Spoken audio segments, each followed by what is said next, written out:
এই কুমারী পূজা দেখবেন, কুমারী আমার মনে হয় এখানে 40 থেকে 60% আমাদের সব চলে যাবে এখানে। হ্যাঁ, যা সনাতন ধর্মের যারা আছে ধর্মীয় অনুষ্ঠান সেটা বাদে আমাদের লোকজন চলে যাবে এখানে।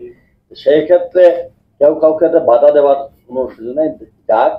কিন্তু আমরা হুজুররা, ইমাম সাহেবরা ওনাদের আমাদের খালি আপনারা আপনাদের মসজিদে জুম্মার দিনে বলে দিতে পারেন যে তাদের ধর্ম তারা করুক, আমরা তাদেরকে সহযোগিতা করি।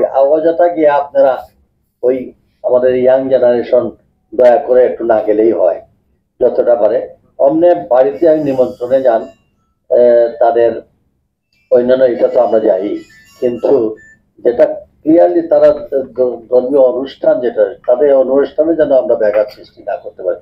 এটা কিন্তু আপনারা যদি ইমাম সাহেবরা যদি একটু আপনাদের লেভেলে এবং ইসলামিক দল যারা আছেন বা আমরা সকলেই, আমরা আমাদের তরফ থেকে, বিএনপির তরফ থেকে যদি এটা বলা হয় যে আমাদের এই কুমারী পূজা তোমার এগুলা যেটা হচ্ছে সেটা তাদের কমপ্লিট তাদের নিজস্ব ধর্মীয়, এগুলাতে আমরা সহযোগিতা করব, কিন্তু তাদের ধর্মের অনুষ্ঠানে যেন আমরা বাধাগ্রস্ত, তারাই যেতে পারলো না, আমরা কে দখল করে বসলাম, তাহলে তো লাভ হইল।